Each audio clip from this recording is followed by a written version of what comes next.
Hello, hello, hello. I hope that you are having a wonderful day so far, my beautiful ones, my wise ones, my melanated ones. It's Wisdom Reborn. Today is January 11, 2025. It is 111. I have to kiss to the universe for those 3 ones consecutively. That's a win-win.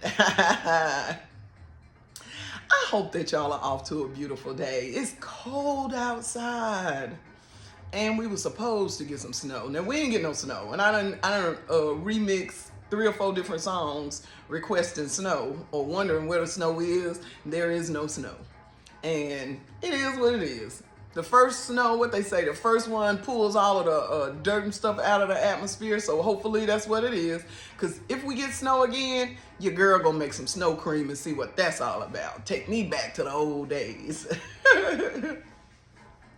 I wanted to pop on here real quick today to just talk to y'all about why, I know I keep saying different reasons why I'm sharing my story and why I so thoroughly enjoy doing, speaking to people in words of healing. Because I feel like I need to write my own story. It's people out here writing our stories for us, and they don't know the details. So you can't tell a story properly unless you got some of the details. I made a post on social media yesterday about August 3rd, 2016, when I saw someone that I know and her grandson, and y'all, it touched my heart in a way to where it actually changed my life. I was a functioning, non-functioning alcoholic, because I was functioning for a long time and then I became non-functioning. And seeing the love of a grandson and a grandmother, it just made me understand that there should be so much more to life than sitting and being depressed and sad and wallowing in what coulda, woulda, shoulda. It gave me the strength to stop drinking, and I have not had a drink since. Thank you. And it also, in not drinking, gave me my mind back. Because I'm afraid that a lot of people don't understand being an alcoholic does not mean that you are sloppy drunk. It does not mean that you can't function. There are so many functioning alcoholics out here. A lot of them. Mine started with having a glass of wine when I got off from work every day. 1 glass led to 2 glasses, led to a bottle, and led to a bigger bottle. And then I was a vodka drinker, so vodka was my thing. And the reason I thought vodka was my thing was because I heard a lie that said you can't smell vodka, but that's a lie. Because I went to work one day and I had a couple shots, not right the morning before. I mean, not right before work, but over in the morning, I guess. And one of my peers, a dear friend of mine, said, "You smell like liquor." I'm like, "At work? Me? Drink? No, it's probably on my shirt, Chad." And then a few minutes later, that person said, "Oh no, it ain't on your clothes. It's in your body." It made me stop and think. Only for a second. I just stopped drinking before I went to work, a few hours before I went to work. It changed everything. So I want to issue a warning. If you are one of those people that likes to have a glass of wine every day, it will eventually affect your brain. I'm not telling you what I think. I'm telling you what scientists and medical professionals say. It's that alcohol affects the way the brain processes information. And prolonged alcohol use will affect your brain in a whole lot of different ways. Now, I also said that to say it's a lot of undercover alcoholics out here. Now, you think that people don't know that you're drunk when you start a sentence and you can't finish the sentence, and it's a lot. It's a whole lot. Y'all just be careful. Just be careful. Everybody's not what's the word? Predetermined for addictive behaviors. I was. My father was an addict. And so that it's just in my DNA. So therefore, I have to be cautious about everything. But what I also will tell you is being an addict can spill over into some other stuff. So I had an eating disorder, and the disorder was I did not get enough to eat. And I woke up and I realized I'm 400 pounds. So I had to get that under control. But I had help. I did have help. I had a surgery in 2006, and yeah, it's just I want people to understand when you go through something, when you've been through something, and it has changed your life, there is a very strong possibility that your experience could help someone else not have to go through the same thing. And if you don't share your testimony, then, or your life's trials and tribulations, then somehow we tend to sweep them under the rug, which prevents us from even recognizing how great we are. Because when you conquer something, it makes you, it builds up something in you. But when you subdue it and you're afraid to tell people, and you don't want to tell people because you don't want them to judge you a particular kind of way, you really hinder yourself. When you forgive yourself, though, and when you do the shadow work, and when you get in there and you understand that none of us are perfect. Absolutely none of us are perfect. And in our imperfection, we can be a light to someone else when we share how we got over. And the old people say,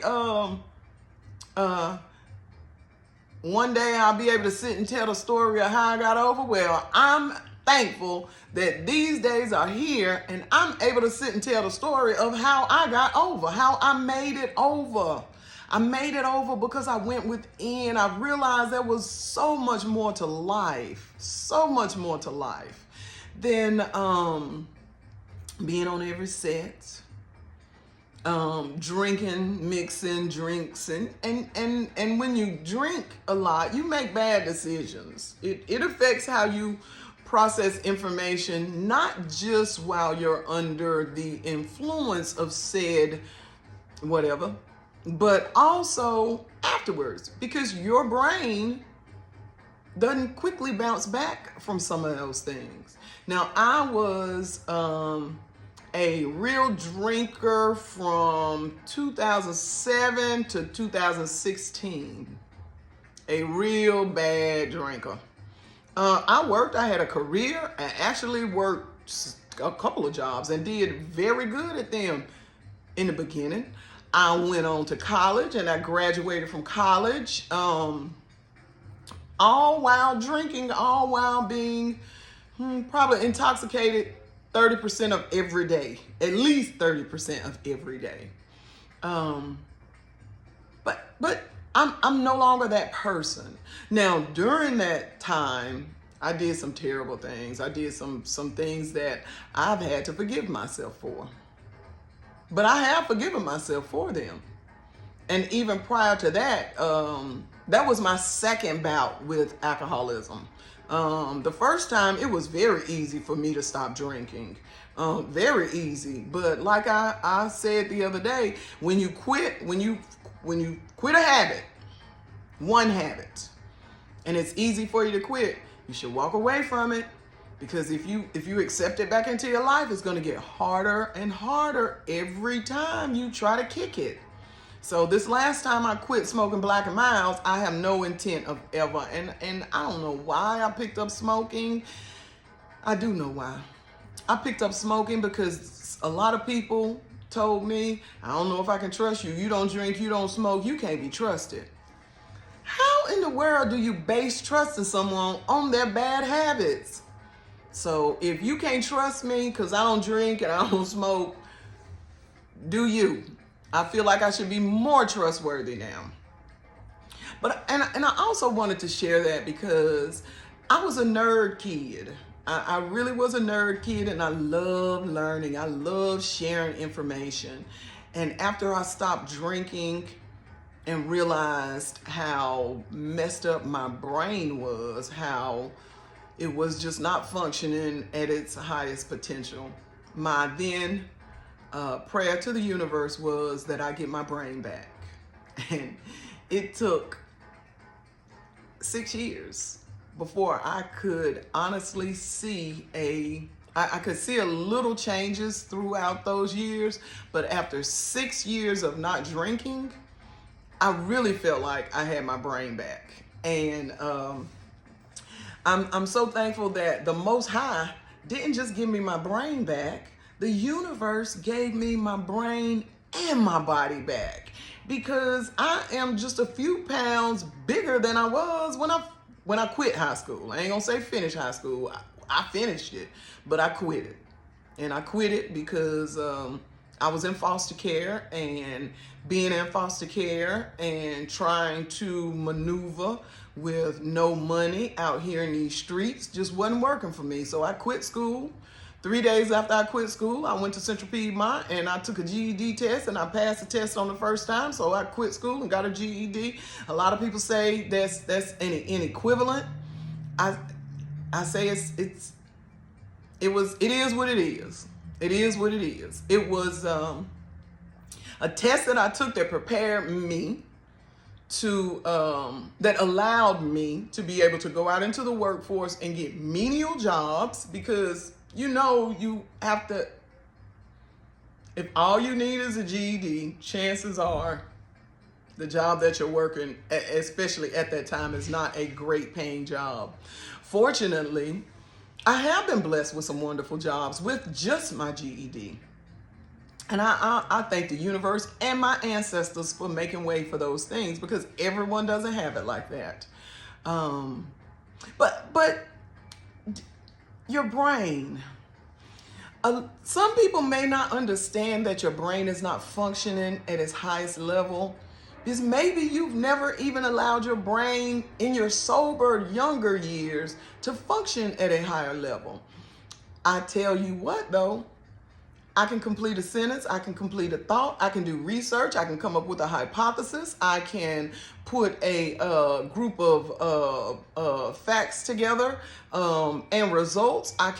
There's a lot that I can do now that I just could not do. And I don't want y'all to be 10 years into drinking a bottle of wine or 2 bottles of wine a day to realize that your brain is turning to mush. Not only is your brain turning to mush, it's making your cholesterol go up. It's messing with your sugar, because alcohol is nothing but sugar. So it's messing with your pancreas. It's also messing with your kidneys, and it is killing your liver.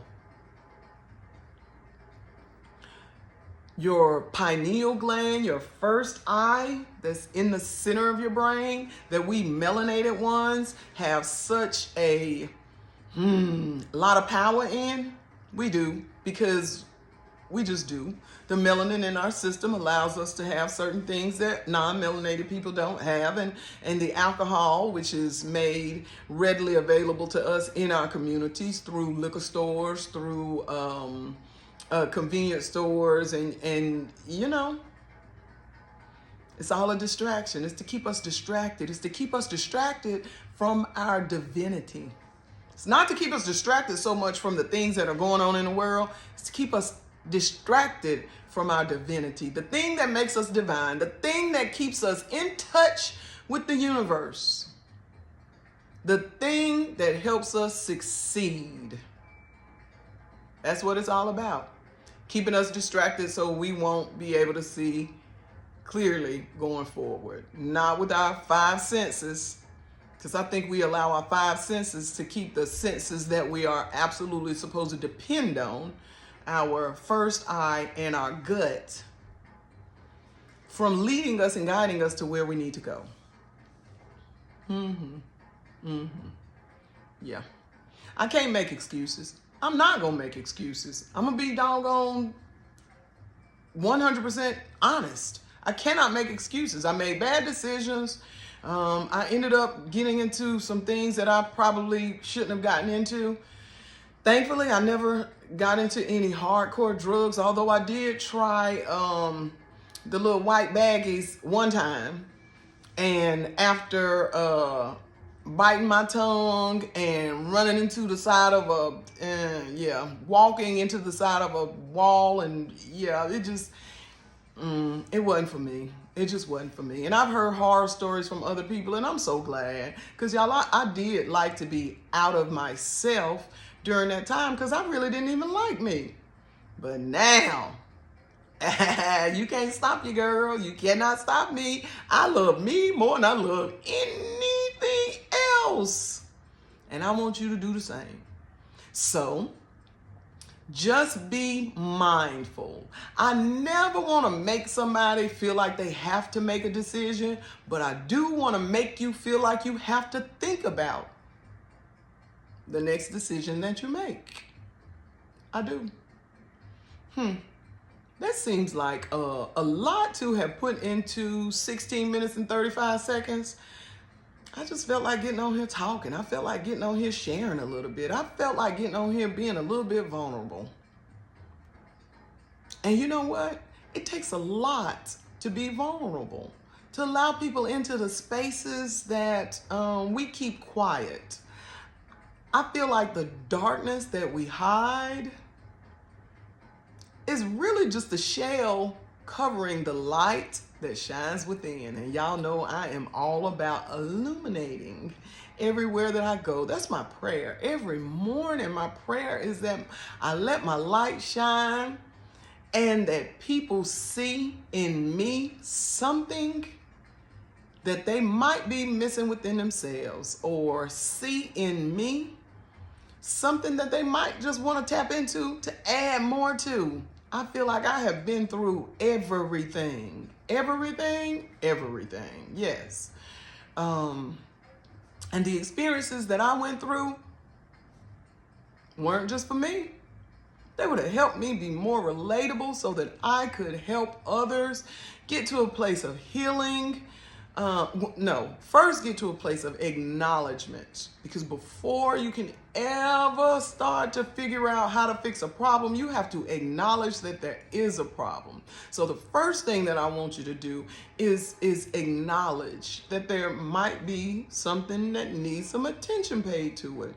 And then once you acknowledge it, then you go inside and you think about it. Well, why did I do this and why did I do that? And before you know it, you're already on a great healing path. And it is all about using those things that would make us stumble to help us get up and walk a little bit straighter, to help us walk on our path that we chose to walk on before we were formed in our mother's wombs. That part. That part.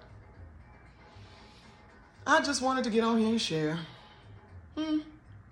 on this beautiful January 11, 2025. That's just a few words might encourage someone to think from Wisdom Reborn. For my beautiful ones, my wise ones, and my melanated ones. But especially for my beautiful, my wise, and my melanated ones. We're going to make it a great day. We're going to make it a great day. We're going to overcome these obstacles, and we're going to be chugging on down the road. Y'all be blessed.